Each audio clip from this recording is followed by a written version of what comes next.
pwede po ba ako makapagpa-picture sa inyo? Ay naku, excited. I'm so excited. Go! Ang wealth coach ng bayan.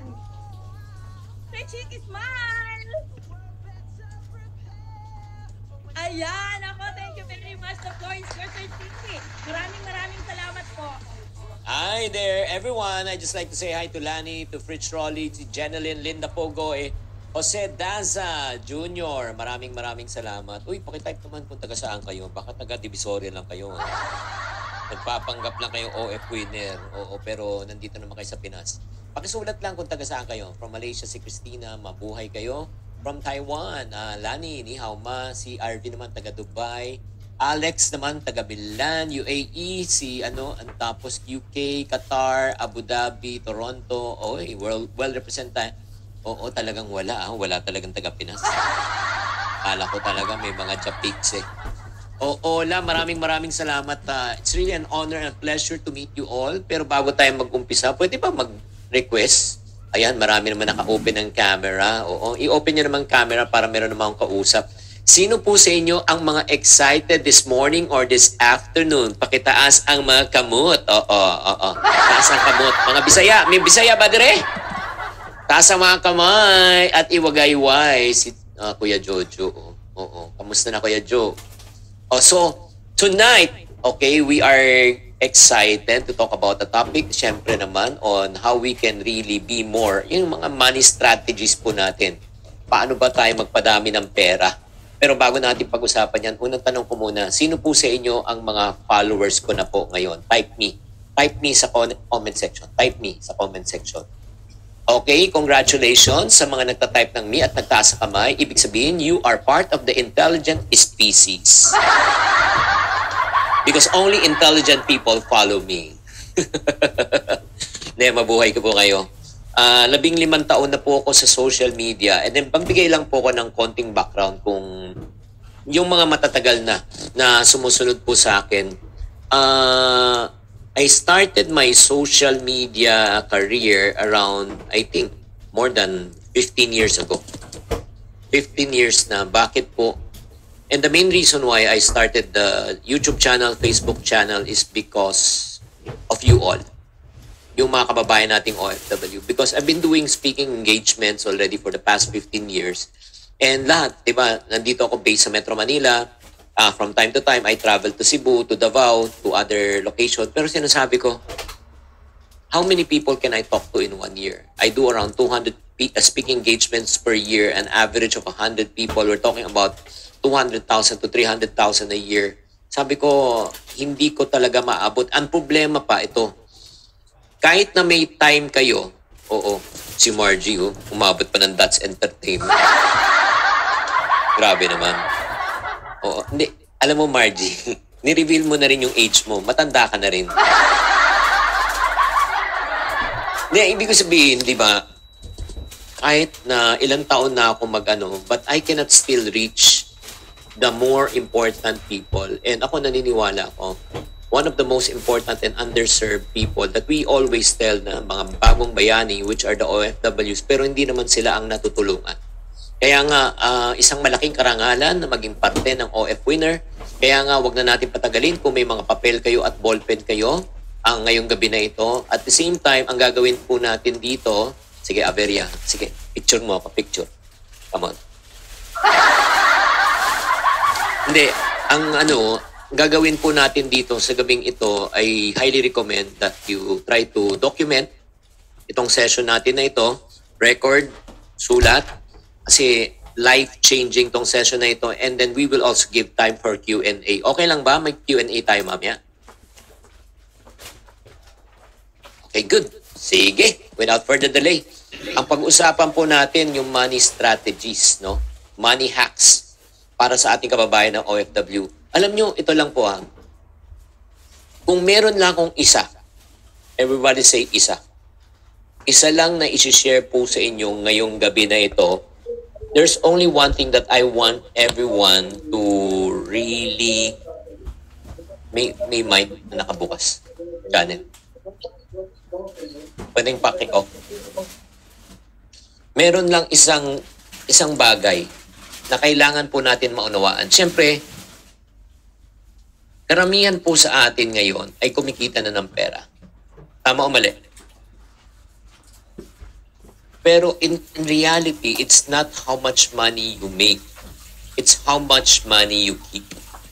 Kahit na kumita ka ng 100,000 pesos or $100,000 a month, kung ang lifestyle mo 120,000, ubos pa rin ang iyong pera. Tinuod, Jude ba? Tinuod? Tama ba?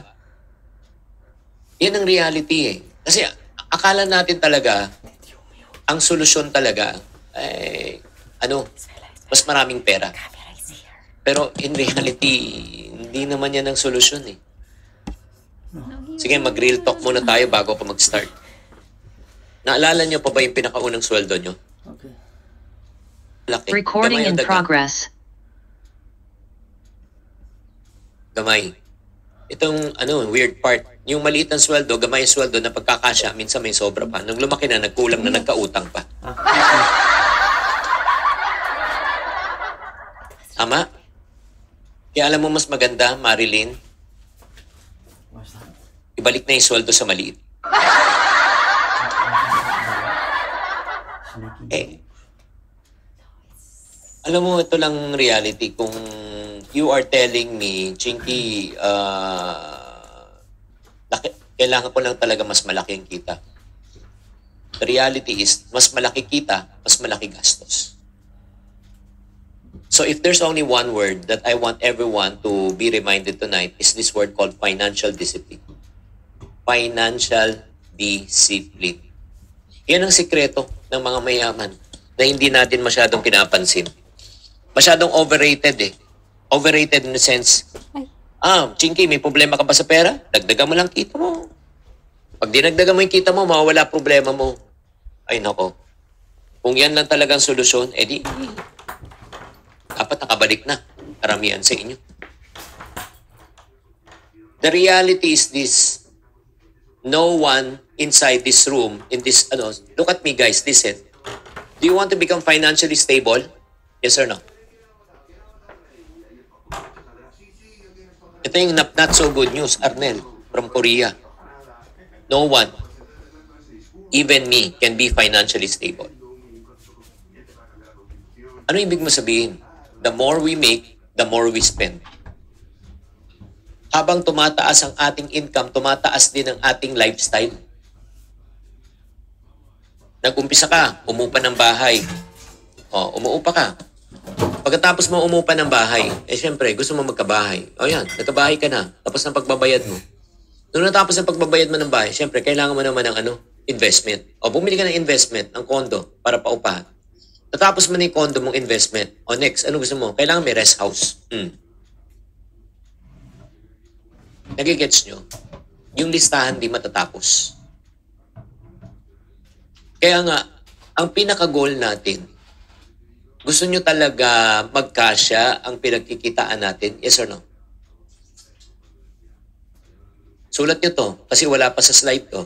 The goal in life is not to pursue financial stability, but the goal in life is to practice financial discipline and responsibility. Kailangan may disiplina tayo. Kailangan responsible tayo sa pag-manage ng pera. Tama o mali? Magkano ang kinikita mo ngayon pagkasyahin mo? Kung hindi magkasya ang sweldo mo ngayon, huwag na huwag mong bubudulin ng sarili mo at sasabihin mo, Chinky, pag dumoble na income ko, magkakasya na. Hindi pa rin magkakasya. Alam nyo bakit? Ikaw pa rin ang humahawak eh. Nabawasan na tayo ng 2 tao. Yung sinabi ko yun, may 2 nabawasan sa participants. Magre-real talk na po ako ngayon. Okay lang naman kasi hindi na ako babalik. First and last ko naman yata tong session na ito.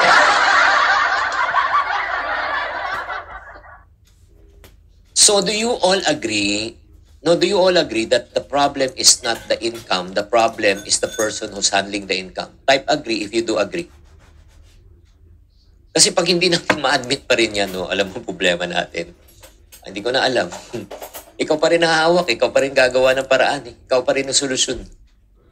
So since nag-agree na kayo, ang unang kailangan natin gawin in order for us to have financial discipline is to develop this character and attitude called self-control. Ano ibig sabihin ng self-control? Para magkaroon ka ng financial discipline, the ability to resist yung tinatawag nating impulse buying.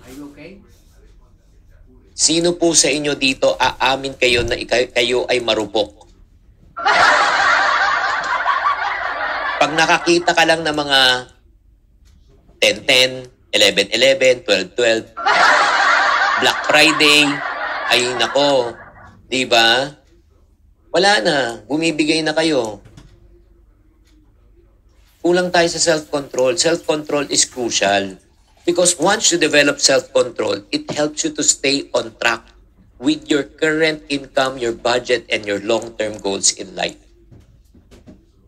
At sino sa inyo, may I ask, may problema sa self-control? Type me.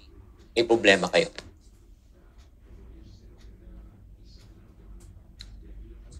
So the question right now that I would like you to ask yourself is this. Bakit sa palagay mo kulang ka sa self-control? Bakit?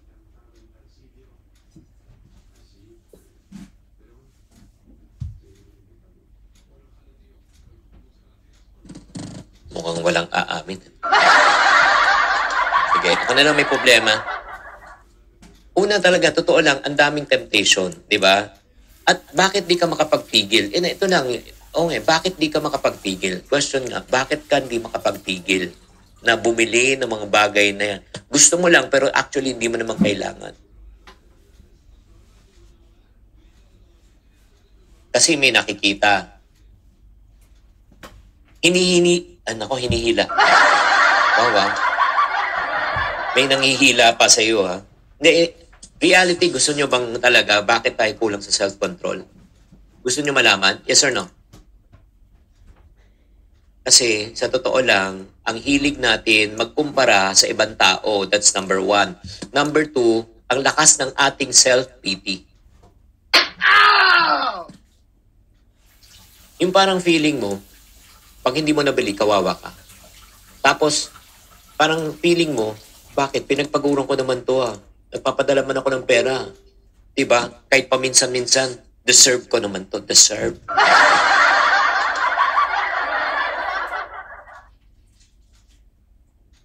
Diba? Yung mga gift sa sarili. Pero how often do you do that? I'm not questioning that na kailangan nyo talaga ng pang-enjoy and everything. Pero ito lang reality. The reality is this. Pag hindi ka talaga mag-develop ng self-control, maniwala ka, maja-justify mo lahat ng iyong gastusin. And the reality is this. Ito yung reality. We use emotion to buy things and we use logic to justify it. And who among you will admit to me right now, sino sa inyo aamin, na may mga nabili na kayo mga gamit at mga bagay na pinagsisihan nyo? At least, si Ate Remedios nagtaas ng kamay. Kita ka ni Lord. Diba? Ang kulang talaga natin, honestly mga kapatid, is self-control. Yung parang, ang weird nga natin di ba? Weird in the sense, alam mo ba, Ate Maribel Marcos, gusto mong pumayat? Oo. Sino sa inyo gustong pumayat at huwag kang titingin sa katabi mo? Diretso lang tingin. Walang pakialaman to. Oo. Gusto mong pumayat, pero ang hilig mong kumain. Diba? Ang weird Gusto mong magtipid, pero ang hilig mong gumastos.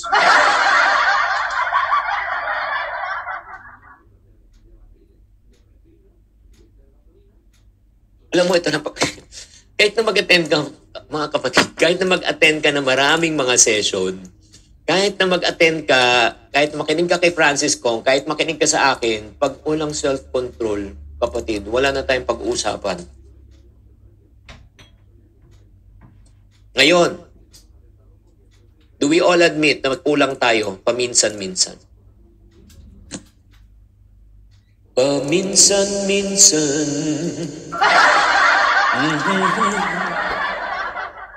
So ganito. Okay. Dalawa lang naman yan eh. If you do not have what we call as internal control, you need to have what we call as external control. If you cannot control yourself from the inside, you have to control yourself from the outside.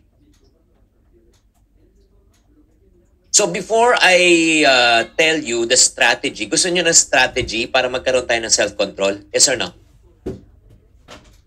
Okay. May share muna ako sa inyo ha. Isang tao na dating walang self-control.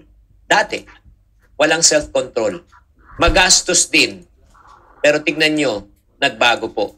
Siya ay walang iba kundi si Christine Joy Panes. Sinabi niya, mag-fiancé, nakapagpundar agad at nakapag-ipon dahil sa mga natutunan mula sa panunood ng videos ni Chinkitan. Yan. You know, isa po kami masugid na nakapanood sa page at sa YouTube at malaki na po na itulong sa pag-iipon namin. O, di ba? We acquired 2 properties for investment. Gagawin namin pang apartment. Oo. Di ba? Imagine mo, pag uwi nila, sa mga OF din to mga to, kapatid. So makikita nyo talaga, pag na-develop ang self-control, dating magastos din tong si Christine, pero nakinig. So ano nangyari? Nakaipon. Ngayon, meron na silang pang-invest. So ngayon, isi-share ko na sa inyo ang strategies kung paano natin gagawin to. Number 1 strategy para magka-develop tayo ng self-control. Number 1, guys, I challenge you starting this week. Put only the exact amount of money that you can afford to spend on a daily basis. Huwag kang maglagay ng sobra pang pera na higit pa sa kaya mo talagang gastusin. Kung ang budget mo every single day is $10, sample lang, $10, 500 pesos. Yan lang dapat ilagay mo. Hindi nyo ba nare-realize kung naglagay ka ng higit pa sa pera mo, pag uwi mo, ubos? Tama o mali? Number 2, another strategy that you can use. Tanggalin nyo muna yung mga credit card nyo at the same time yung mga, yung you can pay digitally through yung mga app. Alam mo, sa totoo lang, kung may mga ganun ka talaga, Janet, pakimute lang. May nagluluto yata.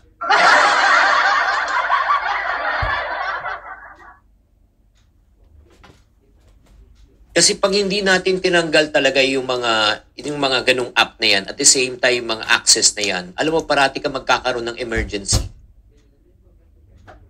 And then, pag nagkaroon ka ng emergency, madja-justify mo na gagamitin mo ulit. Sira na naman ulit ang budget mo. Do you follow? Yes or no? So that's the first thing. First thing that we need to do. Develop self-control. Pag alam mo, pag nakapag-self-control ka na, grabe. Ang laki na pwede mong Ito lang let's talk in Philippine peso para naman neutral tayo kasi hindi ko alam yung currency nyo. More or less, pag kumain kayo sa labas, more or less, mga magkano ginagastos nyo in Philippine peso. Pakitype nga. Pag kumain kayo sa labas. 800 pesos minimum. O 2K. So imagine mo, kahit 1K na lang sa 1K. Sa 1K na lang, if you do that, look at me, if you do that once a week lang, that's 4,000 a month times 12 months, that's 48,000 in a year. 48,000 pesos. I'm not saying you don't eat out. Dapat may self-control ka. Sabihin mo, sige, i-reward ko yung sarili ko, hindi 4 times a month, 2 times a month na lang. So 2,000 times 12, that's 24. Dating 48, ngayon 24. Dating 48, ngayon 24. So magkano ang naitabi mo? Because of self-control, magkano? Kalahati, 24,000. Alam mo ang good news? Joy Cabago, alam mo ang gandang balita? Ang magandang balita ito, sulat nyo, money not spent is money additionally earned. Ang perang hindi mo ginastos ay dagdag income mo.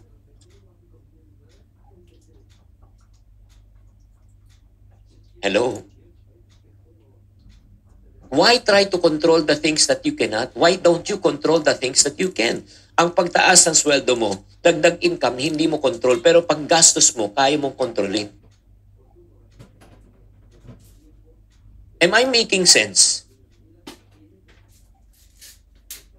I cannot be with you guys 24/7. Pero kayo lang eh. Kayo lang. It's a choice that you need to make. That's step number 1. Dahan-dahan lang dyan ang drive.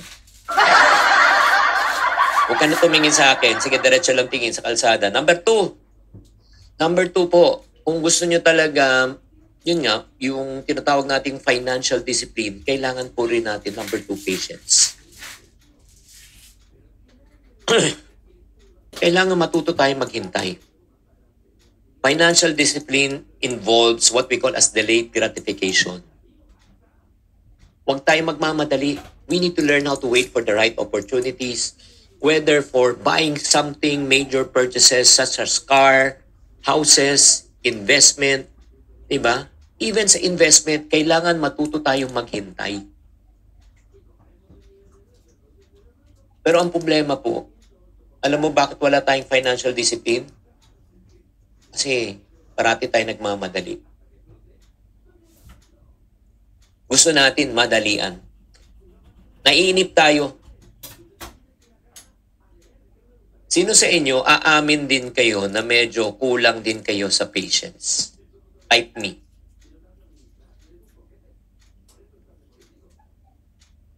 At alam ko may magsasabi sa inyo, Chinky, matagal na ako dito nag-iintay. Ang problema nga, kahit na matagal ka naghihintay, pero yung sa una pa lang, sablay ka na eh. Kung wala ka nga self-control eh. Kaya nga, dahil nga sa wala kang self-control, gastos ka ng gastos. So in other words, nagiging impatient ka. Bakit? Parating tanong mo, 10 taon na ako dito, wala pa rin akong ipon. 10 taon na rin ako, wala pa rin nangyayari sa akin. Kasi nga, nagmamadali ka. And then itong realidad. The reality is this. Kasi there's 2 type of Yun nga yung ito yung normally nangyayari. Pag may gusto tayo na wala tayong pera, pero gusto natin, ano normally ang ginagawa natin? Talk to me. Pakitype. Anong normal na ginagawa natin? Kine-credit card natin, nilo-loan natin, inuutang po natin. And then, ito po, ang utang ay parang tanggap na bilang kultura natin, bilang mga Pilipino. Nag-a-agree kayo? Mukhang sila Janua, mukhang seryoso. Janua, si Mafranca, kayo ba ay nasa clinic ba kayo? Or ano? Parang may hinihintay kayong doktor Kung nakaupo kayong 4. Hindi yung parang ay grabe. Alam mo, I'm really so thankful. Ito lang, pwede ba akong magkwento? Wala naman kayong choice hawak ko naman yung mic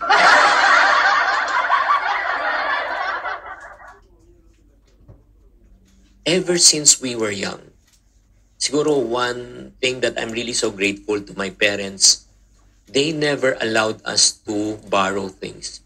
Hindi kami pinapayagan na manghiram ng gamit. Okay, just to give you a perspective, laking tondo po ako, 12 years old, nalugi yung negosyo ng aking ama. Sa loob ng 3 taon, talagang dumaan kami sa hirap. At during the time na dumaan ako sa hirap ng 12 years old, nag-uwi ako ng bike. Tinanong ng nanay ko, ano yan? Sabi ko, bike. Pilosopo ka. Alam kong bike yan. Kanino yan? Sabi ko sa kapitbahay, soli mo yan. Sabi ko, ma, hindi ko pa nasasakyan. Soli mo yan. Pag yan nasira, may sirang bike ka. Pag yan ninakaw, may invisible bike ka. Magbabayad ka pa. Parang, you know what? I felt so deprived during that time. Sabi ko, ano ba kayo? Walang-wala na nga tayo. Minsan na ako manghiram Pagbigyan nyo naman ako. No. Kung hindi natin kaya, maghintay ka.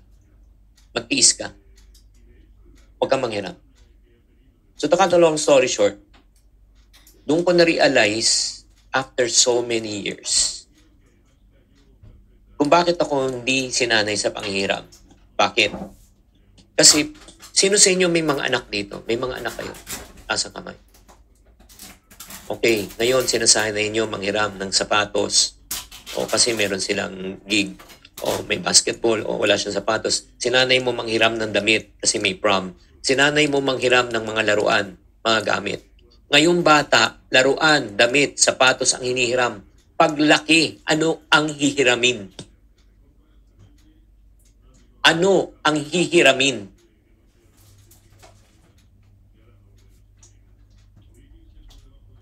Pera.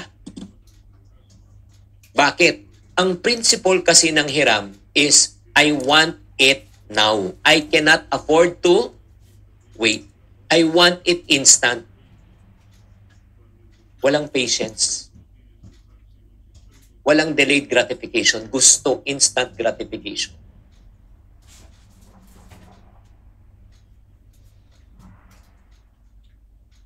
Nagigets nyo na ibig sabihin? Kaya nga we do not tolerate in our family. Iba yung matayong pamilya na sa inyo na yan. In our family, we do not tolerate that they should borrow. If you cannot afford it, don't borrow. People can borrow from us if we can lend them, but we will not borrow from other people. It's not because na may pride tayo, because it's really a bad practice. It's a bad precedent. To the point, ito guys, atin-atin lang to. I have a 22-year-old, 20 and 18. I will never allow my kids to negotiate with me. Like negotiate, pa, malapit na yung birthday ko, baka pwede ko na i-advance ang gift ko. Pa, malapit na yung Christmas, pwede ba i-advance ko yung gift ko?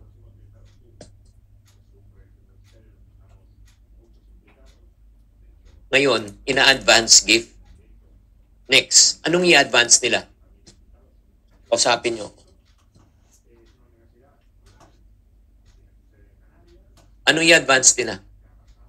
Hindi mana. Sweldo. Yung mindset ba futuristic? Gastusin ko na yung pera ko ngayon. Anyway, may papasok naman akong sweldo. I-credit card ko muna ngayon. Anyway, paglabas ng sweldo, pabayaran ko naman. Anyway, may papasok naman ako ng bonus eh.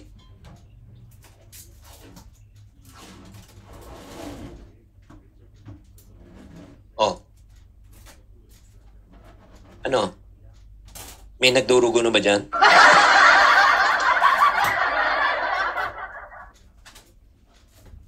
How many times, ito guys, ito lang, real talk tayo. How many times na ganun kang mag-isip, nung dumating yung araw ng sweldo, biglang nagkaroon ng emergency, may tumawag sa'yo, na kapitbahay o kamag-anak mo, si ganito, may sakit, kailangan ng pera. So instead na pambayad mo ng utang mo na dapat or sa credit card mo, napupunta sa pera padala. O ano nangyari? Sira na. So in other words, nagkautang ka na.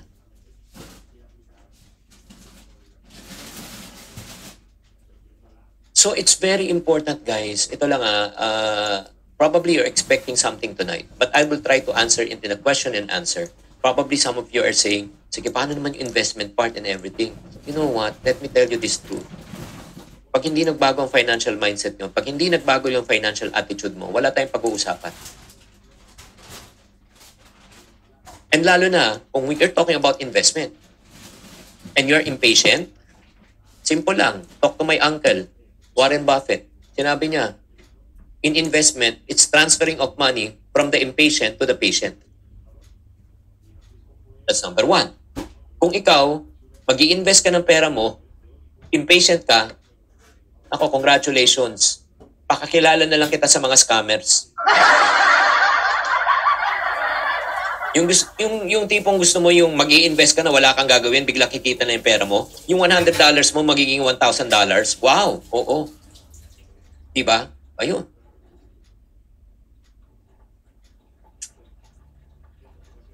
Tatandaan po natin, lahat po talaga ng bagay may proseso. Katulad nga nito ito si Jeffrey Macabante. Isang ipunaryo ang nag-improve ang financial status dahil sa natutunan mula sa libro at online courses ko. Yun, natuto, maghintay. Natuto mag-ipon. Natuto. Diba? Anong ginamit na formula? Yung tinuturo ko parate. Income minus savings equivalent to expense. Unahin mo muna, i-prioritize mo ng pagtatabi bago gumastos. Nagkaroon ng self-control. Tapos, patient. Ayun. Nakahawak na ng ipon. Are you learning so far? Yes or no? Let's go to number 3. Kasi marami pa tayong cover. Ay, wala tayong masyadong time. The third, in order for you to develop financial discipline, hindi lang to mindsetting, hindi lang dapat maganda yung attitude. Kailangan may practical din tayong skills. You should learn how to do money organization. When you say money organization, being organized helps you to keep track of your finances from creating and maintaining a budget. Kailangan po natin matutong mag-budget. Sino po sa inyo ay marunong mag-budget? Pakitaas ang mga kamay. Sino po sa inyo ang hindi pa marunong mag-budget? Sino po sa inyo kahit anong tanong ko, ayaw nyo talaga magtaas ng kamay? Kita ko kayo. Buti pa si Oliver sumasali. Thank you, Ate Jovi. Hindi, alam nyo, ang budgeting napakasimple lang. Ito lang bibigyan ko kayo ng very simple idea. Dalawa lang susulat nyo sa budgeting. Income and expense. Sulat nyo. Sulat nyo. Income and expense. Ano dapat ang mas malaki? Mga ka-OFW, mga ka-OF, ano dapat mas malaki? Income or expense? Income. Kung ang expense po natin ay higit pa sa income, may problema po tayo. Pero alam nyo, talagang tayo mga magicians tayo Meron po sa atin, mas malaki pa yung expense kaysa income. Oh, di ba? May himala! Paano malalaman? Paano malalaman na mas malaki pa yung expense mo kaysa sa income mo? Parati kang may utang. Parati kang tapos. Wala kang ipon. Yun yung reality. Kaya nga it's important and crucial for you to learn how to do budgeting. Kaya nga ito yung sana I have time to teach you how to do budgeting. Pero ito lang sisimplihan ko lang para kayo ay matuto mag-budget. Again, number 1, determine your income versus expense. So how do you determine your income versus expense? Kailangan po ilista. Everyone say ilista. Ilista lahat ng inyong araw-araw na gastusin.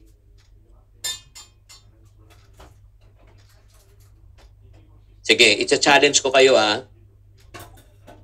right now. Short exercise lang to. I'm sure kasama yung sa budget nyo, tubig, kuryente, matrikula, di ba? Kasama yan, di ba? Gamot, tama? Meron ba kayong listahan? At least mga top 10 ng gastusin nyo? Yes? May notebook? Good. Ernesto. Okay, good. So right now, i-challenge ko kayo Sumagot kayo ng I want everyone to be honest, no? I want you to answer me honestly. And I hope that you will tell me the truth and nothing but the truth. So help you God. Ito. I-check natin ngayon listahan nyo based on your current list at huwag kang magdadagdag ngayon. Sino sa inyo ang mga naimbitahan sa birthday, binyag at kasal? Pakitaas sa mga kamay. Pakicheck nga sa budget nyo kung kasama yung gifts.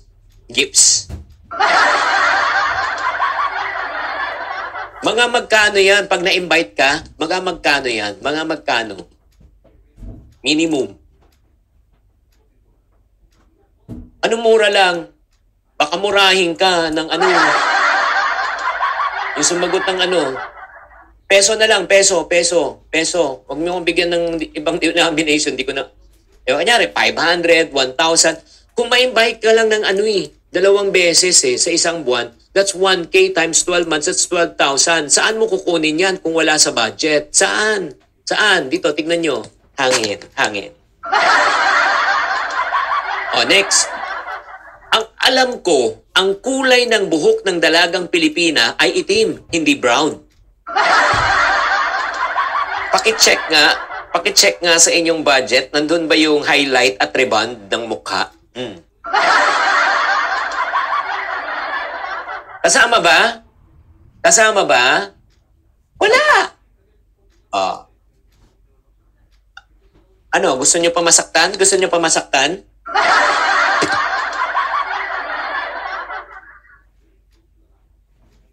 Di ba, nagigets nyo, ang dami nating gastusin, honestly, guys, ha? Pag hindi nyo talaga nilista lahat.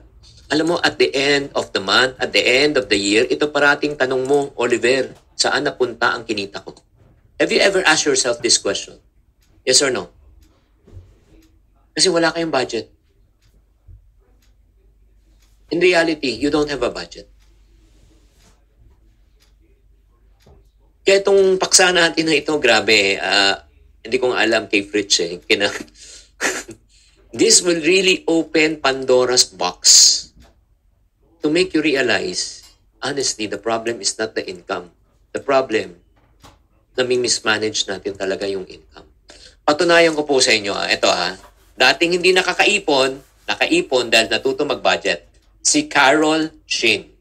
Kaipunarya, may pa-birthday sarili, may ipon challenge, dagdag sa kanyang savings. Nakikita nyo yung nasa tabi, ayun bumili siya ng libro ko, tapos ginaya po niya yung money planner, yung budgeting.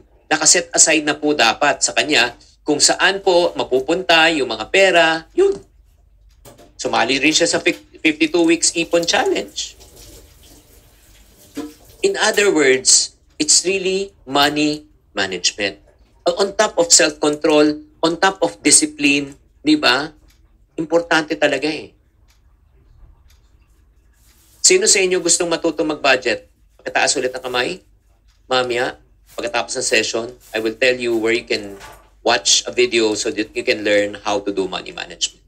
So let me continue kasi we're running out of time. Number 4. Yes. Number 4, na kailangan nating financial discipline para talaga matuloy ang paglago ng ating pera is commitment. Kailangan po meron kang strong commitment, strong resolution to your financial goals and dreams.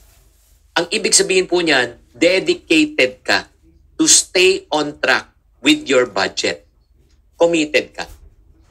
Committed ka to stay on track on savings. Committed ka to stay on track on paying off your debt. Committed ka to stay on track on your investment goals in life. Kailangan po ng commitment. When you talk about commitment, ang ibig sabihin lang po nito ay napakasimple. Everybody look at me. It is the ability to do something even if you do not feel like doing it. Kahit di mo siya feel, gagawin mo. Ibig sabihin, committed ka. Kasi meron tayong confusion eh. When it comes to commitment, committed ka ba talaga na ma-reach mo financial goal ko? Ma-reach ang financial goal? Oo naman. Pero oras na nahirapan, oras na talagang niyaya na ng mga friendship, lika, kain tayo, lika. Wala na.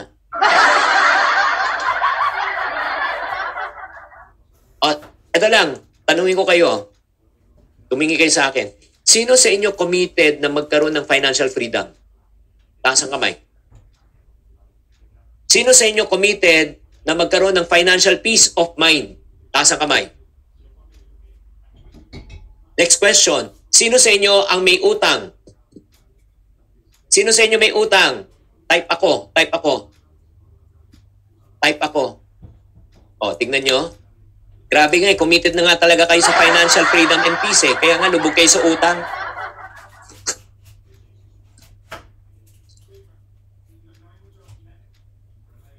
Hello? Gets niyo yung part ko? Weird eh. Ito yung gusto mo, pero kabaliktaran ng ginagawa natin. Yun nga sinasabi ko kanina pa eh. Gusto mo pumayat, hilig mo kumain. Gusto mo mag-ipon, hilig mo gumastos. Gusto mo maging financially free, pero hindi ka committed talaga. Honestly, yung commitment mo, probably, iba yung expectation mo sa reality. Do you want to really understand the true meaning of commitment?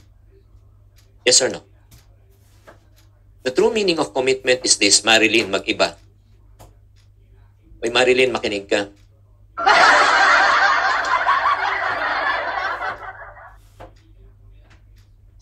The true meaning of commitment is this. commitment is not based on feelings and emotions, but commitment is based on a choice and a decision. Kasi meron tayong feeling, yung parang, you make decisions based on feelings. Alam mo, that's the reason why, who among you are married, please raise up your hands, married. Who among you are happily married? Iba talaga yon. May mga iba married pero lonely.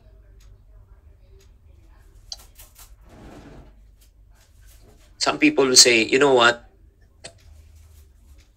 I fell out of love. Kailangan natin si Joe Domingo. Love Notes. Buang ka, you will not fall out of love. You can fall into airplane, so you can fall into a hole, you can fall into a manhole, you can fall out of an airplane, but you cannot fall out of love. Buang ka talaga.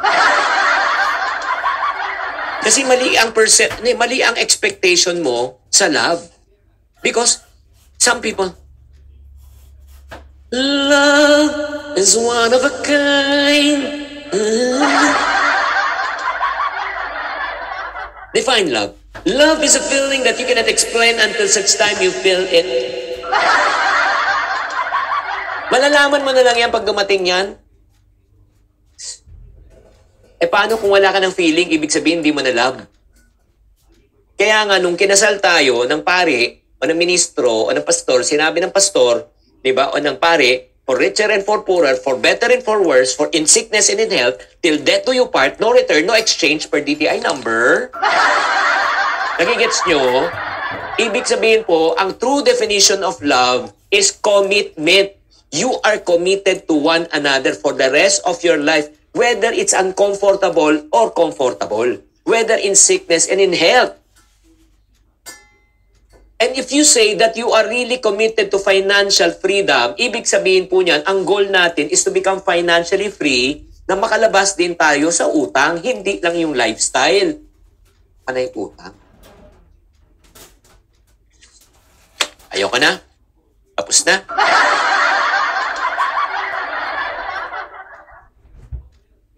Kasi sa totoo lang mga kapatid, kung itong basic pa lang natin pinag-uusapan, itong premise pa lang ng financial discipline, hindi na natin tama yung pagkaintindi natin.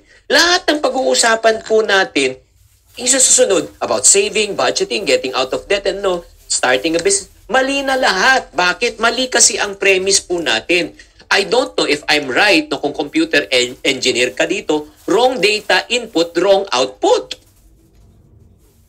At di ako galit, nagpapaliwanag lang.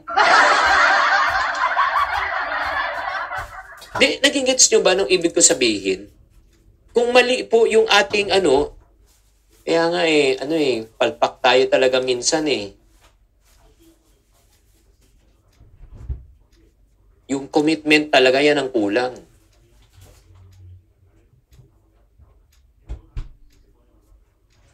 Ito naman para sa mga taong may utang. Wag na kayo magtaas ng kamay kasi baka may biglang maningil.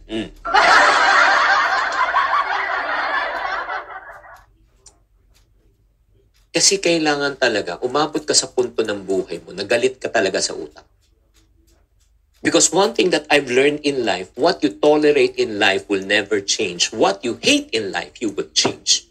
Kung ano yung talagang tinitiis mo, tinatyaga mo, parang hindi, normal lang naman talaga may utang . Pag yan tinanggap mo talaga, alam mo, pasensya ka, wala, hanggang dyan ka na lang talaga forever. Hindi normal na may utang. At sino sa inyo naniniwala sa Diyos? Nagpe-pray kayo? Yes or no? Hindi will ni Lord. Hindi ni will ni Lord na kayo ay magkautang. Because ang pangako niya, based on the Bible that I read, He has planned to prosper you, not to harm you, to give you hope and a future. I will make you the head and not the tail. I will make you the lender, not the borrower. I will put you at the top, never be at the bottom. Yan ang alam ko. So if you are right now riding in debt, drowning in debt, ang ibig sabihin lang po niyan, wala ka sa layunin ng Diyos. Hindi yan ang pininano ni Lord para sa buhay mo.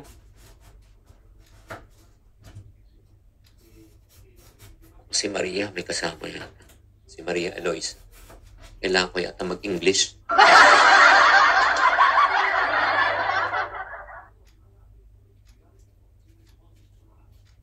Nagigets nyo? Ito tignan nyo. Si Cynthia Felicia. Naturuan namin. Isang ipunaryo. Itong ginawa. Unting-unting nakalabas sa utang dahil sa mga natutunan mula sa libro ni Chinkitan. Sinabi ko sa libro ko, kung nabasa nyo na, in paying off your debt, what's more important is not in the amount. What's more important is in your willingness to pay. Ang tanong, willing ka ba magbayad o hindi? Pag willing ka, kunyari may 50,000 na utang ka, kung ang kaya mo lang buwan-buwan 1,000, mag-abot ka na 1,000 kada buwan, kaysa sabihin mo sa pinagkakautangan mo, tsaka na lang kita babayaran until Jesus comes back. Or tsaka na lang kita babayaran sa katapusan. Oo, katapusan ng mundo. Oo, yun, ganun.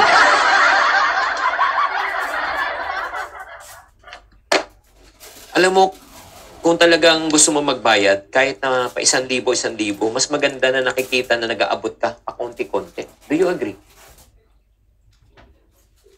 At ito naman, let's turn the other side of the coin. What's the other side of the coin? The other side of the coin is this. Sino sa inyo ang mga nautangan na? Taas ang kamay.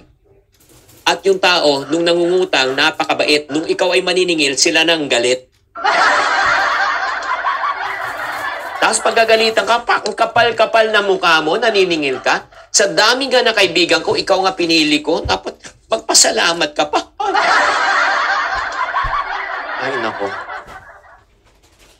Ito pa masakit, yung taong nangutang, minsan siya pa nahihiya na maningil. Yung mga tao na nangutang, sila pa nagkakaroon ng amnesia. Tapos yung taong nagpautang, hindi na makatulog, sila naman nagde-develop ng insomnia.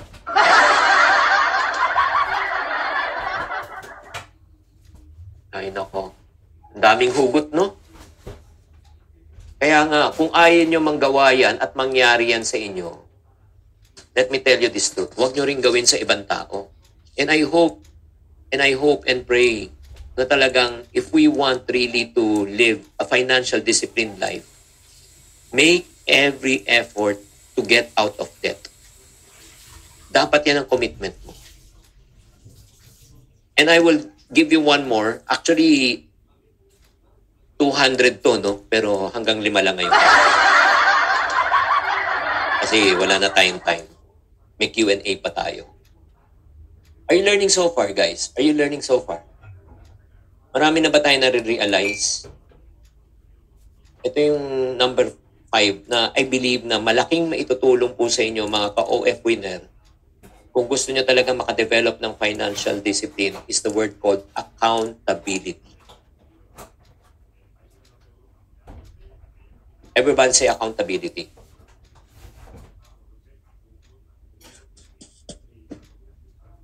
Kasi ako naniniwala ako na kailangan minsan meron tayong mga tao na nakapaligid po sa atin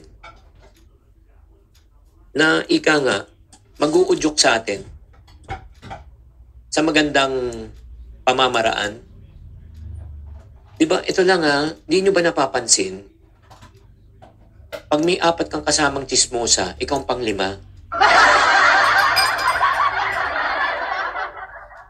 Pag may 4 kang kasamang mga sugarol, ikaw ang pang-5.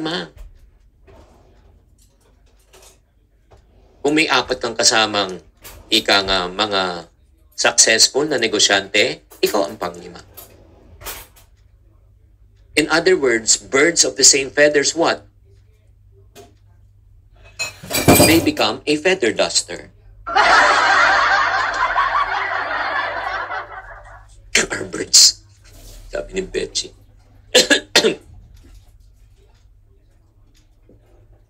Kaya nga, it's very important for you to join a community.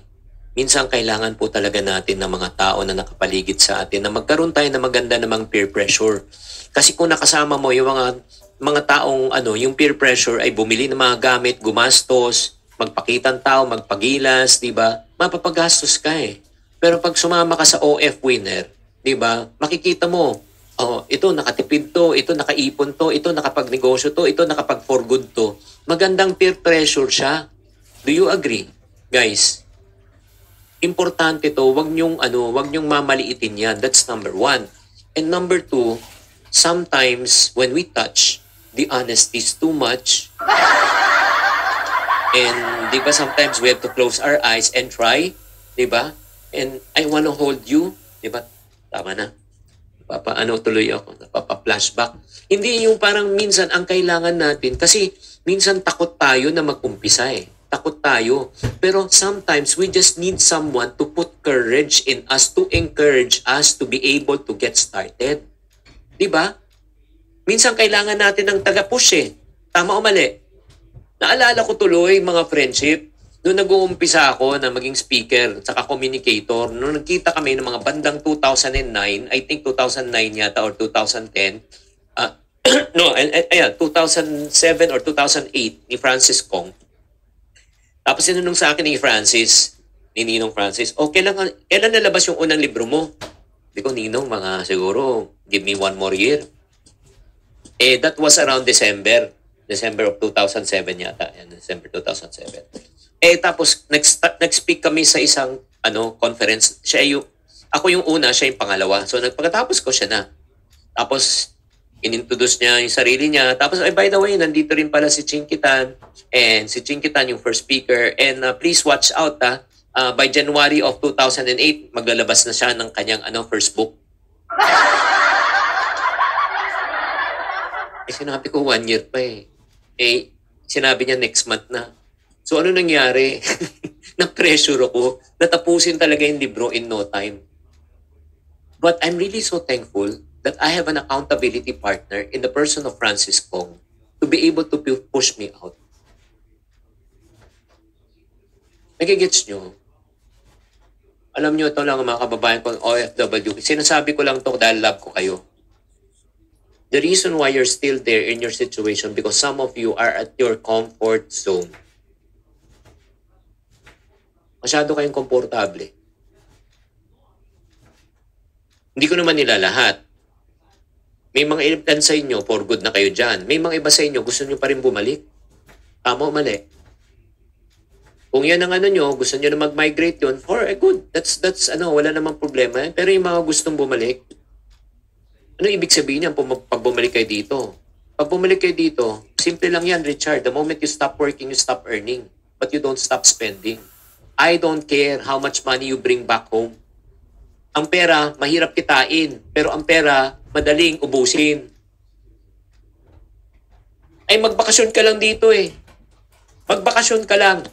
Ilan na bibigyan yung mga regalo, pati bantay. Pag hindi mo binigyan, yung aso, nagtatampo. Diba? Kaya nga importante na you have to move out. Move out of your comfort zone. And one last na lang before I take in questions. Alam nyo ba? Everybody say, alam nyo ba? Na ang comfort zone is the most dangerous zone in terms of level of income. Ask me why.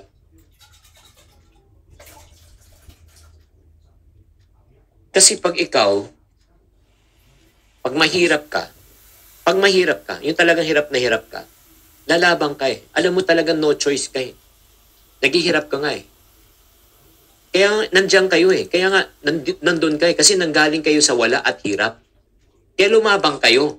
Kaya nga, you are in a better place right now compared to before when you were here. Do you all agree? Yes or no? Lumabang kayo, gumawa kayo ng paraan. Pero ngayon, nandun na kayo. Mas malaki ng kinikita nyo, di hamak kumpara dito. So in other words, mas komportable na ang buhay nyo ngayon compared to before. Am I right? Yes or no? Pero the question is this. The question is this. Huwag naman po sana mangyari. What if may mangyari na hindi inasang bagay, mawala ng work, umina ng kita, o bigla na lang nagkaroon ng emergency sa bahay at kailangan ng malaking amount in an amount of 500,000 pesos or 1 million pesos. Ito 1 million pesos na kailangan emergency dahil may nagkasakit. So ang tanong ko sa inyo ngayon, sino po sa inyo ang makakapagsabi na hindi kayo mangangailangan ng extra fund dahil meron kayong reserve na 1 million? Nagigets nyo ko? So ano mangyayari? Kung kailangan mo ng 1 million, wala kang 1 million, so mapipilitan ka ngayon na mangutang. At pag nangutang ka, wala ka na sa comfort zone ulit. Ano mangyayari? Nasa danger zone ka na naman ulit. So pag nasa danger zone ka ulit, ano gagawin mo ulit? Lalaban ka. Kasi alam mong kapus na kapus ka. At babalik ka na naman sa comfort zone. At pag nasa comfort zone ka na naman ulit, yan, pahinga ka na naman.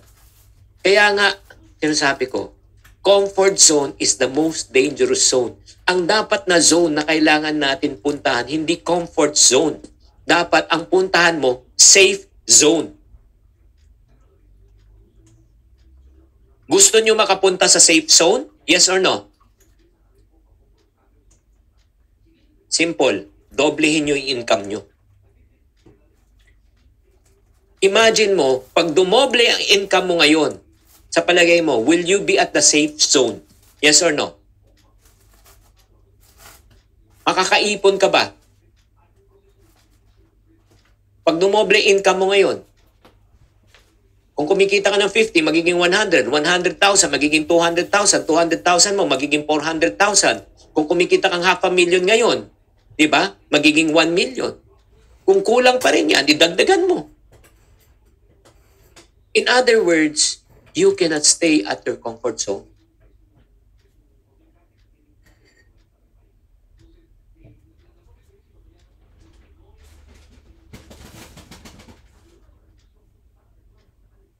How? Secret. Mamaya pag-uusapan natin yan sa question and answer. So, let's recap. Ito na. Let's recap na. Recap na tayo. Ano kailangan? Secret sa financial discipline, number 1, kailangan natin ng self-control. That's number 1. Pag wala kang self-control, huwag na tayo mag-usap. Number 2, you learn how to be patient. Huwag uutangin. Kung hindi kaya, maghintay. Number 3, learn how to organize. Learn how to budget. Keep track of your finances. And number 4, stay committed.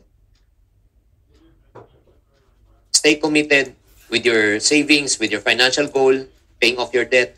And last, you need to be accountable. Accountable to someone and find mentors and coaches, find a community who can help you reach your financial goal. Okay? So let me welcome again Janet. Janet?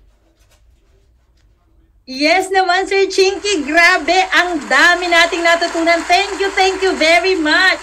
Ngayon, tadako na tayo sa ating nakaka-excite na question and answer. Thank you very much, Sir Chinky. Ayan, ang ating mga learnings and quotes, ang pulot of the day. I-post na natin yan. I-post na natin and i-chat natin ang hindi natin makakalimutan na money hack from Sir Chinky. So, ready na po ba kayo sa question and answer? Siguro hindi pa. Kahapon, kakatawa ka naman. No? Kanina pa ako nagsasalita kung ready pa daw ako. Anong ginawa ko? Eto na nga kasi Sir Chinky, ang dami-dami nilang nagtutunan at nagte-thank you sila. Thank you so much po. Thank you so much po. Ay, nag-chat na sila, Sir Chinky, ng kanilang mga pulot of the day. Salamat po, salamat po. Wow. Ayan, pakichat na lang din ang ating questions kay Sir Chinky. Ano ba, mag-o-open mic ba tayo? Mag-o-open mic ba tayo ng question o hindi? Mag-chat na lang po siguro, Sir Chinky, if that is okay with you. Yeah, that's okay. Pero kung if someone wants to have an open mic, that's okay also. Ayan, so pakitaas lang ng inyong kamay kung gusto nyo mag-open ng mic. Ayan, para naman personal nyong ma-question si Sir Chinky.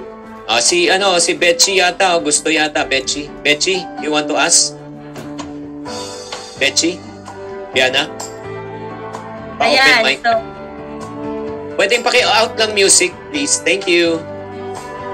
ayan, Miss Betchy. Naka-open na po ang inyong mic. Betchy. Hello, Sir Chinky. Thank you so much po. Ano may tatanong ko? Sige, bago mo Yeah, itanong so- bago mo itanong yung tanong mo, huwag mo kalimutan lang ha. Nakasulat ba yung tanong mo, Betchy? Hindi pa po. Pero maalala mo? Maalala mo yung tanong mo? Hindi po. Hindi ba? Sige, tanong mo na. Itanong. Tanong ko na po. Sige po. Actually, pagdating sa budgeting, ano po yung pinaka-best na pwede niyong ituro? Or meron ba kayong another system pagdating sa pagbabudget? Yeah. Actually, marami naman tayong talagang pwedeng ituro na sistema.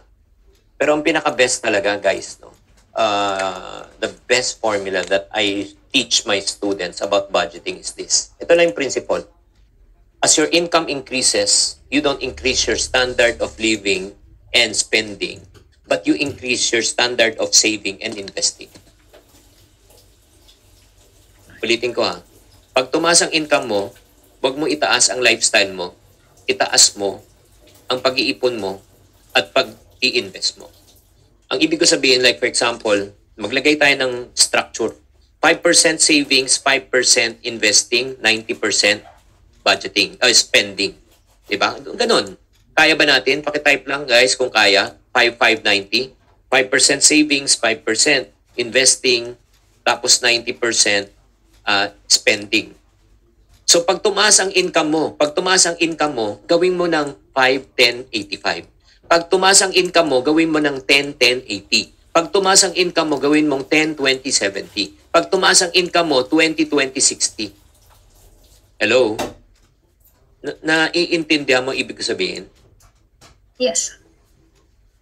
O, paano naman yan? Parang sandali lang. Hindi ba kami mukhang kawawa? O sige, ganito. Let's talk about 20,000 pesos para mas maintindihan natin.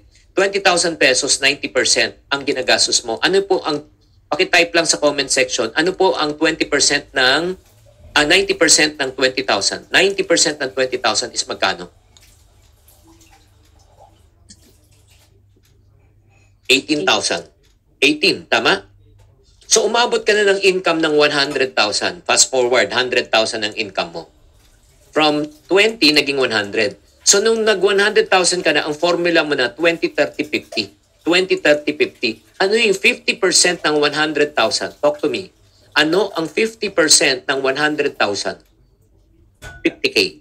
Anong mas malaki? 18K o 15K? Betchy, ano mas malaki? 18 o 50? 50. Tama? So nagets mo? Kahit na binabaan mo yung expenditure percentage mo, lumaki pa rin yung gastusin mo. At ang good news, lumaki rin yung investing mo at savings mo. Hello? Tama ba, mga ka-friendship? Betchy, nandiyan ka pa ba? Paki-open mic. Hindi kita marinig. Betchy, paki-open lang yung mic ni Betchy. Ayan. Ayan, Sir Chinky. Yes Sige, po. Betchy. Nagets mo na ibig ko sabihin? That's the Yes, one of the best budgeting tip that I can give you guys tonight. And then, ito, Betchy, bago kita pakawalan. Ano yung isang bagay na nagustuhan mo talaga sa narinig mo ngayong gabi para sa'yo? Para sa akin, sir, siguro yung accountability. Mm-hmm. So, kasi very important po yan talaga na if you know how to budget and kung ano man yung whatever na kinikita natin, tayo yung accountable sa kung paano natin to gastusin. Mm-hmm. Last question ko, matagal ka ba na sumusunod sa akin? Yes, Doc. Yes, Doc. Yes, sir. Yes, Parang napipilitan ka. Sige, hindi. Ano yung Nanonood lang po. Why do you follow me? Why? Syempre, additional learnings po and to share din sa mga kaibigan, sa mga kapamilya, yun po. Sige, let's go to JC. JC Cordon. Si JC naman. Paki-open ng mic kay JC. JC. Hi, Sir Chinky. Good evening po. Ay, JC. Ay, magandang gabi. Ano muna nagustuhan mo sa session natin ngayong gabi? Sir, sa pool yung self-control and accountability. Kasi, tapos ka. So, kasi sir, syempre, yun na, yung pwede mo sabihin na, deserve ko to. So, yung mga ganong sa pool talaga. Kasi sa totoo lang, JC, it's just a matter of your priority. Ano ba priority mo? Gusto mo bang, magpakasarap ngayon? Or gusto mo magpakasarap in the future? Yan lang naman ang choices natin. Diba? And sige, ano yung question mo? Sir, yung question ko kasi, so currently, ako lang yung nagwo-work. So, sa pool pa naman sa budget, siguro I think it's a good problem na magkakaroon na rin yung work, yung wife ko. And syempre, may mga loans din naman kami. Siguro ano lang po ba ang masasuggest nyo, sir, na anong unang priority na bayaran na loan? Housing loan po ba? Car loan? Or yung minimal, let's say, sa credit card loan? Ang tanong kasi, syempre pag may loan, may interest. Tama? Yes, sir. Alamin mo, kung saan doon tatlo, ang pinakamataas na interest, yun muna unahin mo. Parang ika nga di ba, kung mas mataas ang interest na binabayad natin sa isang bagay, ibig sabihin, mas mabigat yun. Tama? So, ibig sabihin natin, gusto natin gumaan yun. So, that's number one. And then number two, kasi there are two types of loan. Dalawa naman ang klaseng utang. Isang mabuti at isang masama. Ang masama, nangutang ka pero walang ganansya, nagdi-depreciate ang asset mo, walang return. Yung pangalawa, yung mabuting utang. Ang mabuting utang, nangutang ka pero nag-appreciate naman yung asset mo at pwedeng kumita. Like for example, business loan. Kung titignan po natin, yung sasakyan mo personal ba ginagamit? Personal? O negosyo? Paki-open lang yung mic ni JC, please. For work po, sir. For work po. Yeah, actually work, but still it's for personal. Personal po, yeah. Pero yung sa bahay mo, syempre, nag-appreciate in value yan eh. Tama o mali? Oo. Tama po. So, ang syempre, mas maganda, bayaran mo muna yung mga hindi nag-appreciate at the same time mas mataas na interest. Yan muna unahin. Okay? Thank you, sir. Oo. By the way, last question. Why do you follow me? Sir, additional learnings kasi sa totoo niyan, sir, parang I'm sure that sa marami na kayo na-interview. Like 2 years ago, sir, na-interview niya rin po ako sa Iponario sa TV5. So, during Father's Day. So, yun, sir, mas lalong lumawak pa yung income, yung savings. Kasi aside from me na nagsasave, yung wife ko din po na napahawa ko siya kasi bumibili rin po kami ng mga books nyo. So, more learning, sir. Yeah, congratulations. Mabuhay ka. Okay. Next. Si Elin. Elin, may gusto kong tanungin. Ate Elin. Paki-open lang. Elin Abrasado.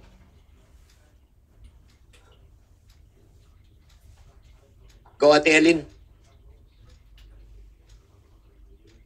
Ate Elin, pakibukas lang yung mic ni Ate Elin kung pwede. Ate Elin. Ay, hindi niya kayang buksan. Baka, ayan, bukas na po. Sige, magsalita ka na.